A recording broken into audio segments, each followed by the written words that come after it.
Can the Maple Leafs survive without Woll and Stolarz? Let's talk about their options and tee up tonight's contest between the Lightning and Leafs. You're listening to the Locked On Leafs podcast, part of the Locked On Podcast Network. It's your team every day.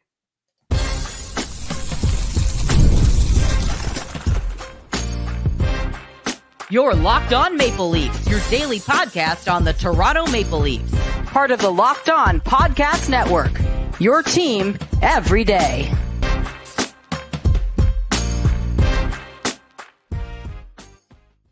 Hello and welcome into the Locked On Leafs podcast, a daily Maple Leaf-centric podcast hosted by myself, Mike DiStefano, and my co-host, Dave Morassutti. Thank you for making us your daily listen, and thank you for making the Locked On Network the #1 sports podcast network in North America.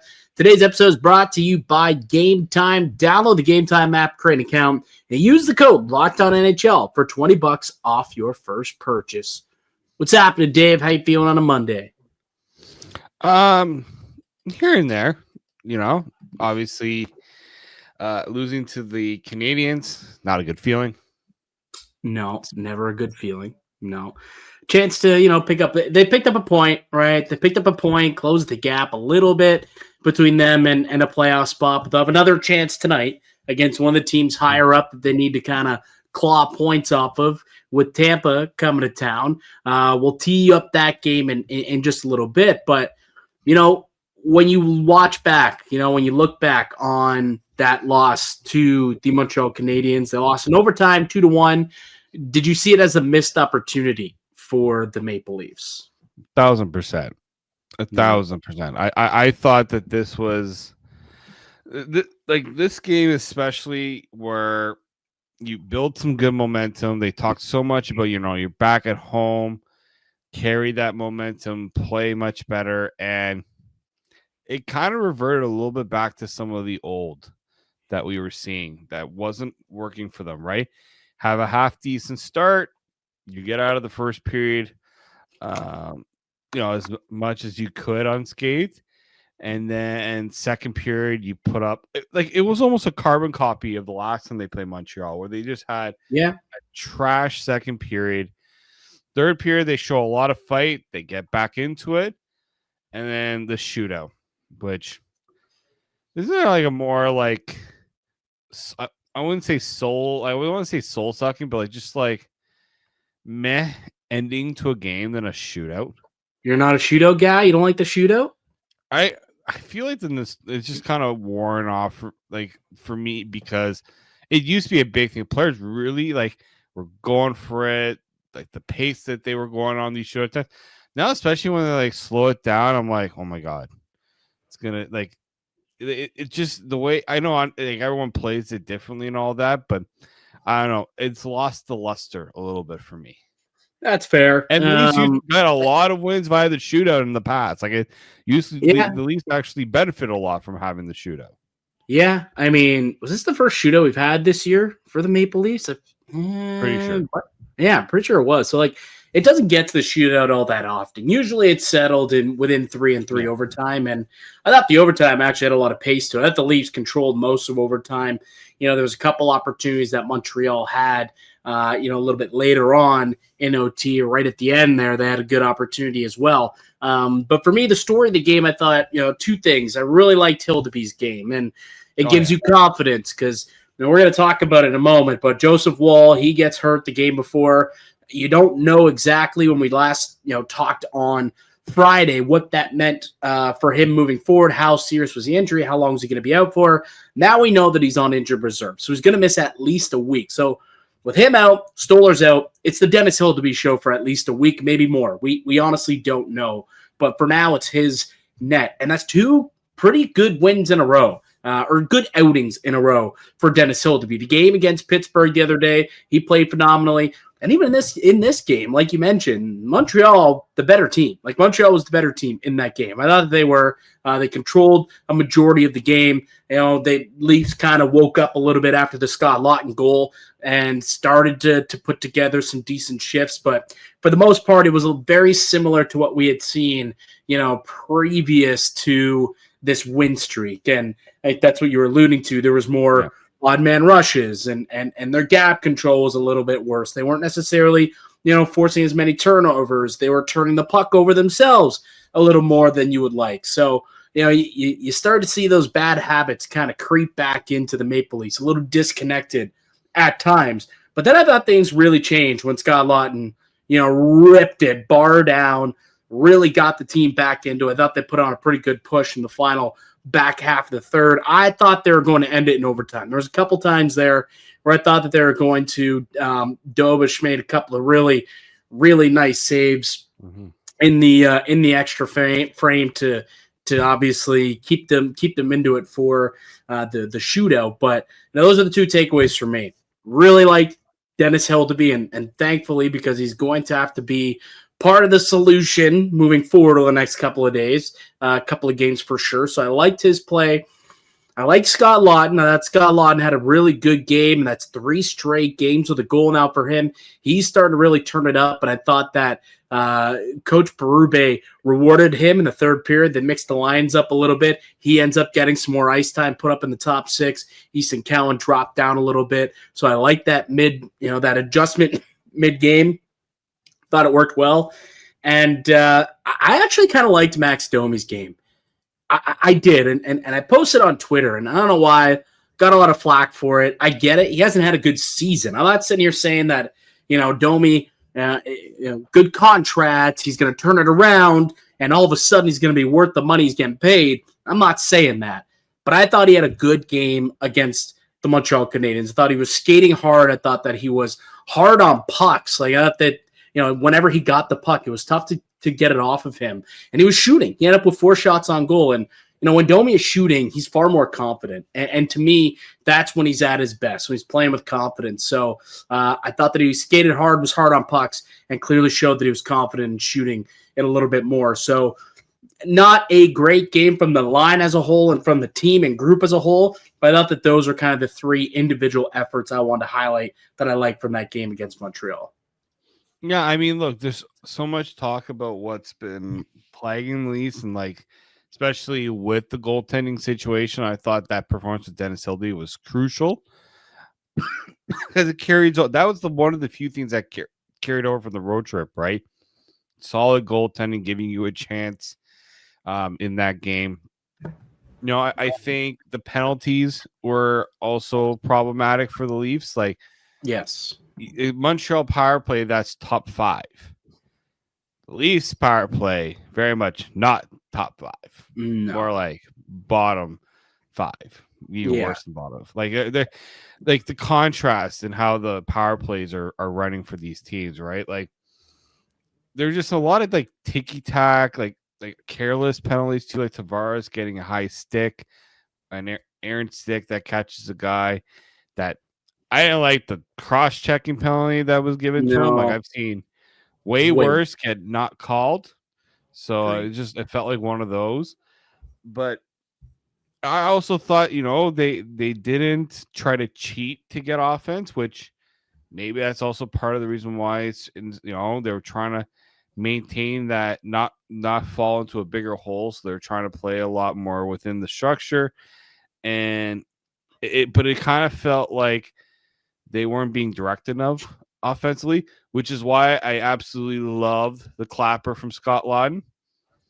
You're skating down their breakaway, and we've seen him try this before. He unleashed the clapper on a breakaway before, and he absolutely dented a post. Yeah. I'm pretty sure when he did it. It's his move. I was kind of anticipating it, but it screams to me one thing, which is you get a clear-cut opportunity, shoot it. Just don't try anything fancy. Don't do something that's going to screw it up or you mishandle it or the puck jumps off your stick.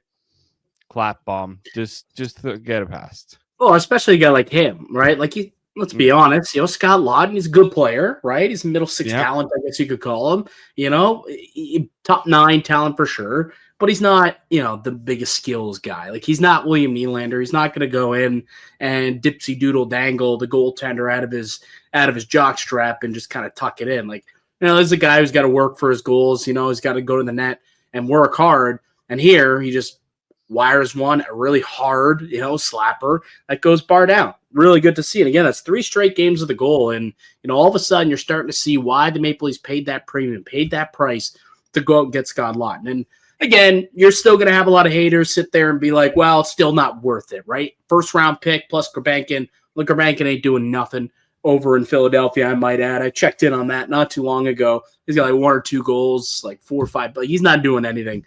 At least Scott Laughton is providing, some offense here, and that he's healthy, getting the hang of things. But also, since he's come back, the penalty kill has also really, shored up. Heading into that game, since Laughton returned, I think the penalty kill was like November 15th. The penalty kill was 94% since November 15th heading into that game. And they did surrender a power play goal, so they did get beat on the penalty, but they also got one back. Like, Laughton's goal was on the PK, right? Like, that was a shorthanded goal. And so you're basically even on special teams in that game. But yeah, Scott Laughton, man, I like that he's starting to wake up. That third line, not as good of a game as they had previously, but they're still continuing to show some good signs. You're starting to see the top 6. The second line I thought was a little flat in the game, but I don't know if Willie's dealing with something. Just doesn't seem like he's been at the top. He doesn't have that burst that he doesn't have that burst and push that he had. Yeah. Like, some people say, he's just being lazy. No, this isn't laziness. This is a guy who's when you're dealing with something and you're trying to push and it's just not there, you can tell when it's not there. And I think that's what it is. Now, if there's not an injury or if there's not something he's dealing with, then you got a bigger, because remember, there is. He missed practice. He's had a couple maintenance days, the sickness was one. Like, we know he's dealing with stuff and something. Like, that's not a surprise. Like, you don't get maintenance days if you're not dealing with something. So we know what it is. It's just not public. Whatever it is, it's aiding him from being at his best. And it's noticeable, but even still, 60% William Nylander is better than most of the players in the NHL. I would argue. The amount of skill that guy still has out there. But yeah, a bit of a lost opportunity. They brought Montreal to overtime. I thought they controlled the OT period. Thought they had a couple of opportunities to end it and get the full 2 points themselves, but didn't get it done. Didn't get it done in the shootout as well. Didn't love their shootout.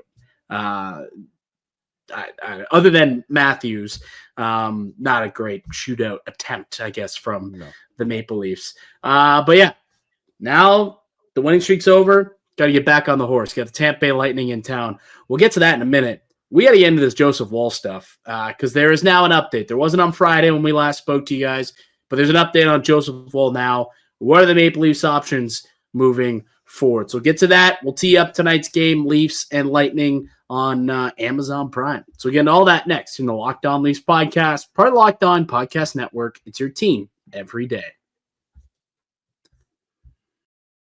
Today's episode is brought to you by Gametime. The World Cup is coming back to North America for the first time since 1994. And with 48 teams for the first time ever, it's going to be massive. But let's be honest, getting tickets is usually the hardest part. That's why the Gametime app is clutch, finally giving fans a real advantage when it comes to snagging seats. And with Gametime, you can track price drops in real time, get alerts when great seats open up, and buy tickets the moment they hit the app. It puts the power back in your hands and makes going to the World Cup realistic instead of impossible. You just pull up the app, and the layout makes it so simple. You scroll through the matchups, compare your seat views, you pick a game, tap a section, and have your tickets locked in within minutes. No confusion, no hunting for fine print, and prices include the fees up front, which I love. No last-second surprise at checkout. The price you see is the price you pay with Gametime. So take the guesswork out of buying World Cup tickets or Leaf tickets or any other event tickets with Gametime. Download the Gametime app, create an account, and use the code LOCKEDONNHL for $20 off your first purchase. Terms apply. Again, download the app, make an account, and use the code LOCKEDONNHL for $20 off. Swipe, tap, ticket, go. Gametime. Today's show is brought to you by DUER. Holidays are here, and this year I'm not stressing about what to wear because I'll be wearing my DUERs. DUER's denim and lifestyle apparel is engineered for movement and versatility, whether you're going traveling, lounging at home, or want to have a nice dinner party. If you don't have your DUERs yet, now is the time. I've been recommending DUERs to all my friends. They're a great pair of jeans for any occasion. You can really tell a difference with DUER's high quality, temperature regulating Cool Max fabrics. They keep me warm, but I don't overheat. DUER invented the original performance denim, and they give us the best of both worlds, combining classic jeanwear style with the kind of comfort and performance you get from athletic wear. It's designed to look great and stay comfortable all day long, all year round. It's time for you to experience DUER. I know you'll love these. Pick up a pair for yourself or as an amazing holiday gift. Check out DUER store in Toronto. It's at 44 Ossington Avenue. Mention our promo code LOCKEDONTORONTO in store to get 15% off your first order, or check them out online at DUER.ca/LockedOnToronto for 15% off. That's DUER.ca/LockedOnToronto. Welcome back into the Locked On Leafs podcast. Mike DiStefano and David Morassutti with you, as we are each and every weekday, Monday through Friday, with brand new episodes of the Locked On Leafs podcast. So you can subscribe wherever you get a podcast, whether it's Apple, whether it's Spotify. Hey, maybe we made your Spotify Wrapped. You can let us know on Instagram. If we did, we'll definitely share that. Will be greatly appreciated. And become an everydayer club member. If you never miss an episode, it's time to make it official. Join the Locked On Everydayer Club and get ad-free audio, access to our member-only Discord, and more. It's all built for the most loyal fans. You can click the link down below. It'll be down there in our description, and you can go ahead and find out how to join the Everydayers Club, part of the Locked On Network. All right, Dave. So we'll get to the game tonight in just a minute, but there was an update on Joseph Woll over the weekend that we got to get to. So Woll was placed on injured reserve, so he's going to be out for at least a week. That's 7 days where he cannot play in a NHL game. So that means that obviously Dennis Hildeby will get the start tonight because there's no Stolarz to relieve him, and Stolarz nowhere on the horizon. So Dennis Hildeby and Arthur Akhtiamov, who was the goaltender who was called up to back up Hildeby in the Saturday contest against Montreal. He remains with the team for now against Tampa Bay tonight. My question to you, Dave, is that a winning tandem? Are you comfortable with this tandem, or with this news, do the Maple Leafs need to maybe make a move of some kind to bring in a veteran third or fourth goalie? I think if it's going to be for a couple of games, I'm okay with it. But if we're getting into this whole Craig Berube saying, it's probably going to be a week and not a week, then you're like, right now, Hildeby's playing well enough that it shouldn't really be a pressing issue. But to me, it's not the now that's the issue. It's the down the road. Because now Anthony, the more concerning one isn't the Joseph Woll one, it's the Anthony Stolarz one. Because he hasn't been on the ice. Craig Berube seems to have, it's almost like Anthony Stolarz took a flight to Germany. Like he is like, nobody has any idea what's going on with his situation. And I get it. We're not asking for a specific, what is the injury and all that. I see some people saying, like it's none of our business knowing a medical thing. It's more so if you're going to ask the coach any update on Stolarz, it's whether or not is the guy even close to being back on the ice.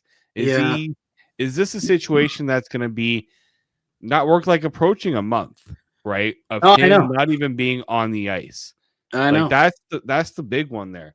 So the question now becomes, okay, Joseph Woll is expected to be back end of this week. Well, we don't know that. Did you miss something I didn't miss?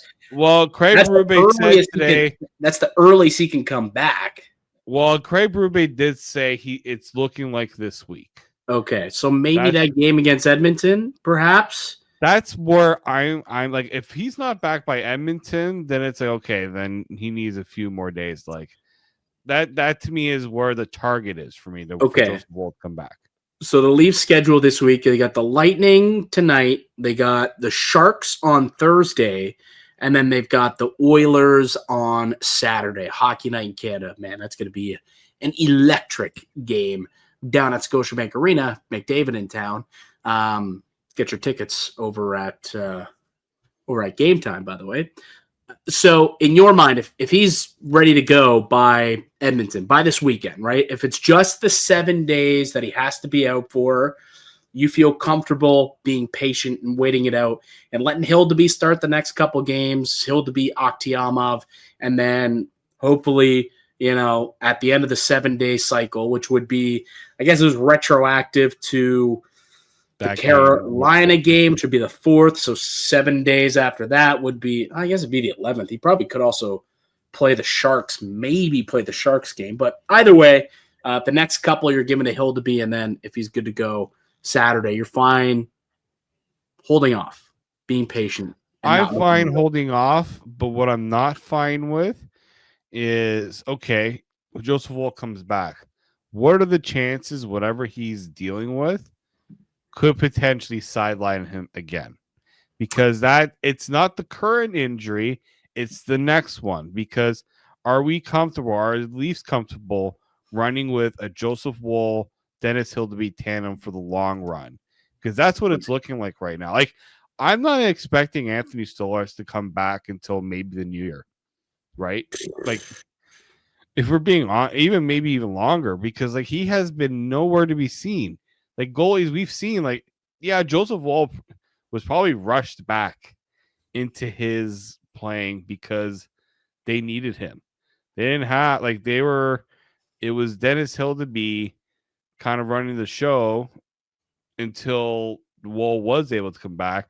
And we thought maybe he would get a few more games with the Marlies to give himself a chance to ease himself back into it. It's like, no, I think it was like, 1.5 periods or 1.5 games.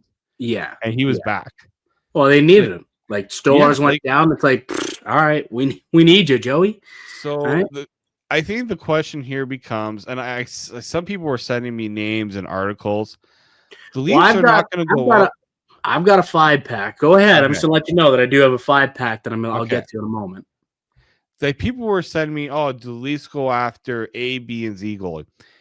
The Leafs are not going to go out and trade for a starting goaltender right now. Correct. Like, I agree. They don't have the assets for it. They don't have the cap space for it. They may have the cap space if they do some moving around, but like, this is not a situation where, okay, you go out and get a starting goaltender. Now you're going to have 3 starters. Yeah. Like, it just doesn't work. No, the Leafs, if they make a trade for a goalie, they're looking for a Band-Aid, not a solution, right? Yes. Like, they're not calling for Jordan Binnington. They're not calling, like that. That's not Tristan Jarry. Like, that's not the situation the Maple Leafs are in, where they're trying to get one of those guys to be like part of the tandem. Now, if they get news between at some point that Stolarz, this is a much worse injury and maybe he won't be around for a long time, okay, maybe you might want to get a legitimate tandem goalie to go with Joseph Woll. But until you get that information, you're looking for a 3rd goalie or a 4th goalie, right? I think that's what you're looking for. Depth at the position, maybe someone behind Dennis Hildeby, or even, if you want to get Hildeby games, instead of having him sit on the bench and watch Woll when he comes back, he can be down in the minors. There's a reason why they grabbed Caden Primo off waivers at the beginning of the season. Yeah. They wanted Hildeby to be down playing games with the Marlies. I'd imagine they still want that. So if it's going to be an extended period of time for either of those goaltenders, even one, if not both, I do think the Maple Leafs need to make some sort of move to bring in a veteran goaltender and let their younger guys, whether it's Akhtiamov or it's Hildeby or both, I guess, continue to develop in the minors as opposed to being a backup. That's where I'm at this point. So I've got a couple names. You want to hear them? Let's do it. Okay, first name, the Lion King, Alex Lyon. I think that's an option. He's in Buffalo. They got a plethora of goalies. That team's not going anywhere. I bet you that they'd be willing to part with him for a very cheap pick. I think he's making $1.5 million. Probably a 6-rounder gets it done, or some sort of depth player, depth for depth type guy gets something like that done, I would think. So Alex Lyon, who does have NHL experience, but also someone who could be a leader in the American League. If once everyone's healthy, he won't be, he won't get his feelings hurt if he has to go down to the American League. Laurent Brossoit is another name, and he's been kind of percolating out there a little bit. He's come back from injury. He's in Chicago, signed a deal there last year, and supposedly is looking for a new spot to go because they've got 2 goalies who are playing well. They've got a couple younger goalies, and he seems like the odd man out. So he wants to change of scenery. He has obviously a lot of experience as a backup, as a goaltender in the NHL. Played years behind Connor Hellebuck at Winnipeg. There's one other option that the Maple Leafs could go down. Billy Husso, another option who has starting experience, has played both in the American League and in the NHL this season. Has a lot of experience as a starter. Maybe you try and grab Billy Husso because, Anaheim, they've got Lucas Dostal and they've got Peter Mrazek. Husso's their third. Maybe they don't want to move off of a third goalie there because they don't know, what their future is in net. But I mean, I would imagine that if they could get any asset for a Husso, they probably should take it, I would think, if I'm Anaheim. So there's one other name, and the other name is Dave Riddick, I think is another opportunity or another player that the Maple Leafs could possibly bring in as a third or fourth goaltender, a veteran goalie who has NHL experience and potentially could be on the block once they get healthy there. So those are kind of the 4 guys that I've thought of. Lyon, Riddick, Brossoit, Billy Husso. Oh, Clay Stevenson was the 5th one. The Washington Capitals spent most of the time in the American League, but pretty good goaltender and maybe someone who could come in and just be a backup potentially, and he'd be very cheap as well. I don't know if Washington has any interest in moving on from Clay Stevenson. He's kind of their guy in the American League, but he was just another option who's, not like super. I think he's 26 or 27. So he's kind of at that age where he can break into the NHL and play some games. I think he has played games the last couple of years in Washington. So that's another name that kind of rounds up my 5 guys. Which one of those do you think interests you most? If out of those names, Alex Lyon probably makes the most sense because he is used to this role. When he was in Florida, he was the third goalie, and he actually took over as the backup when Spencer Knight went on that leave of absence, I'm pretty sure. And that's when the Lion King was born. Yeah.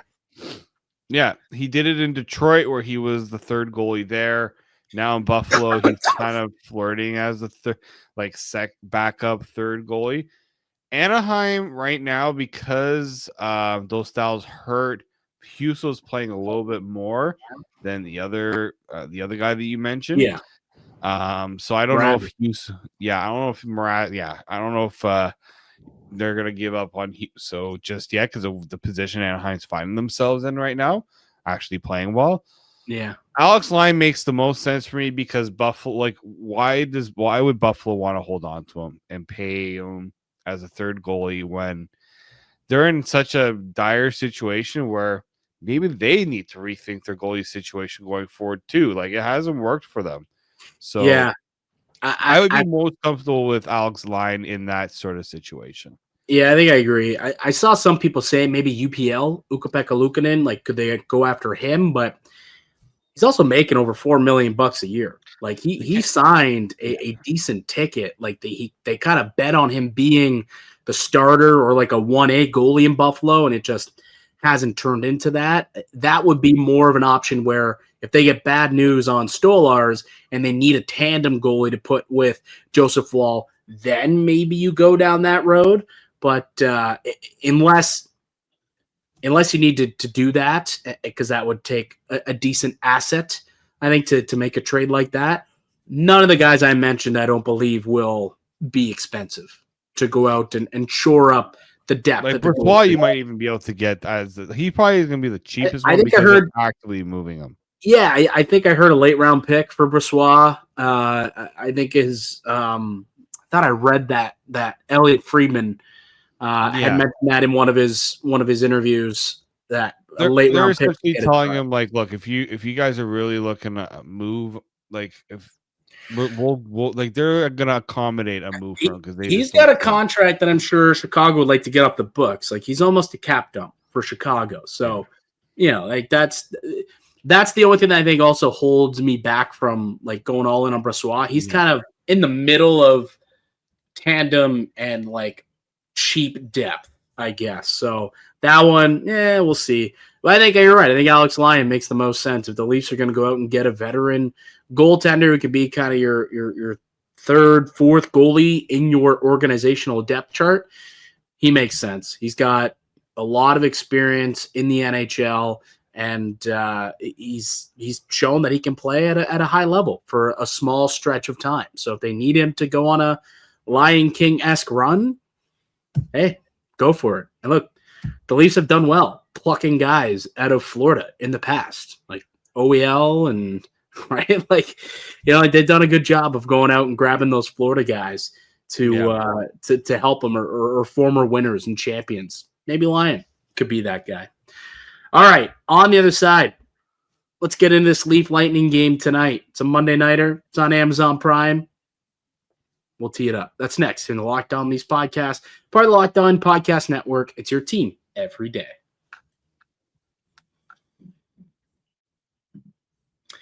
Today's episode is brought to you by FanDuel. NFL Sundays move fast. One big play and suddenly everything feels different. That's what makes live betting with FanDuel so exciting. You're not just watching the game, you're reacting to it in real time. With FanDuel, you can place bets as the action unfolds. Every drive, every momentum swing, and every highlight moment. So if you want to be right in the middle of the action this season, visit FanDuel.com and place your NFL live bets all season long. FanDuel, the game moves fast, and so can you.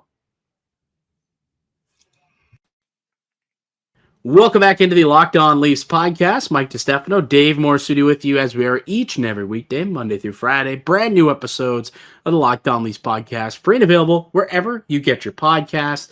The Maple Leafs back in action tonight, a rare Monday night matchup, but it's an Amazon Prime game. The Leafs have had a pretty good record on Amazon Prime, if I'm not mistaken. I think they were undefeated last year. I think they might have lost, actually. They lost to Detroit on Thanksgiving. Yes, so there was that. Yeah. But they had I think the last one was the Pittsburgh game, if I'm not mistaken. The comeback. Yeah, it could have been the big comeback that they had. Yeah. So usually they play well on Monday nights on Amazon Prime. So take that for what you will. But this is they're taking on a Lightning team that have lost 3 in a row, but a big reason for it is injuries. And this is not the same Lightning team that the Maple Leafs saw back-to-back years in the playoffs. And I get it. It's a squad that's at the top. I believe they're still at the top of the standings in the Atlantic Division.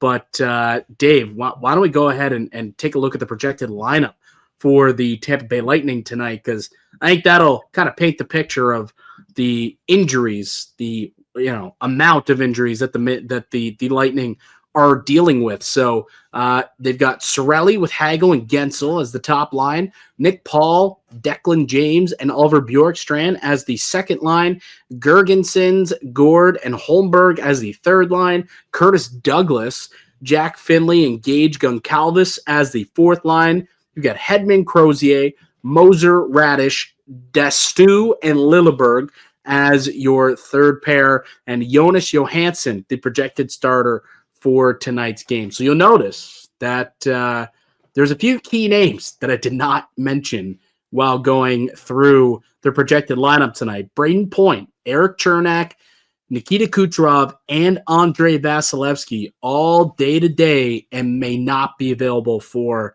the Lightning tonight. Gotta make sure if you're the Maple Leafs, you take advantage of this shorthanded Lightning squad. Yeah, I mean I'll give them a lot of credit that they've been hit hard by injuries, but it hasn't really sunk them just yet.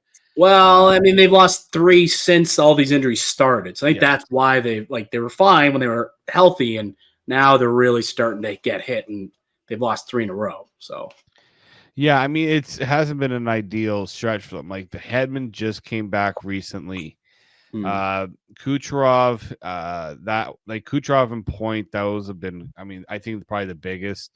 Like your top scorer out, right? Your other pretty good scorer out, but I think it's obviously the Vasilevsky one.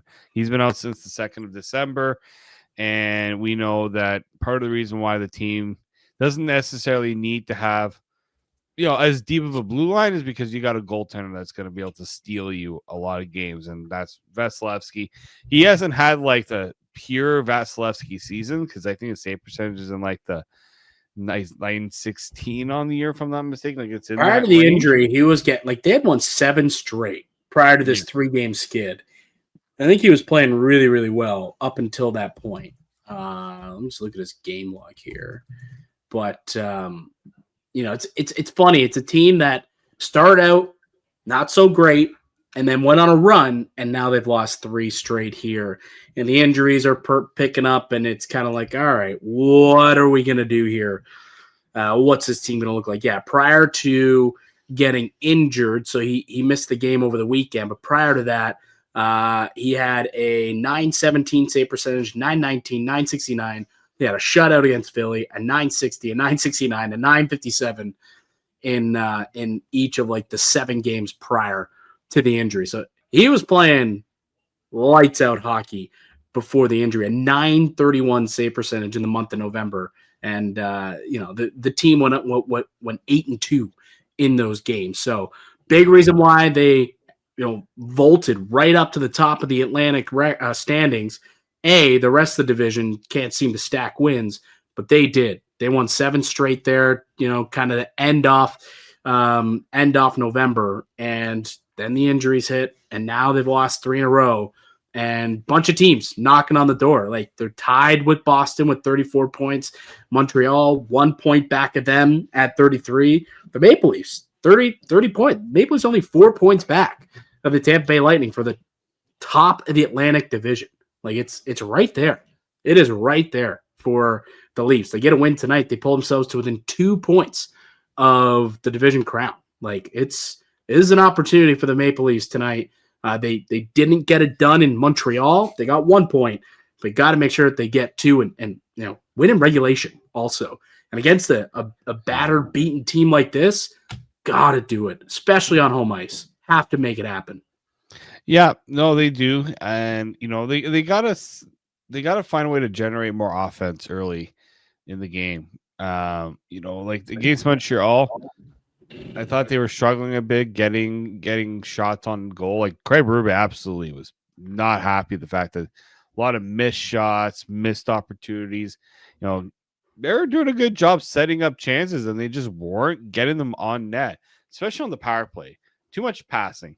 Yes. Start shooting the puck. It gets to the point where Berube even said it feels like it's a confidence thing. These guys are just trying to make that extra play and especially I felt like the ice was not very good on Saturday. It's been a very busy schedule at Scotiabank Arena because the Raptors played the night before.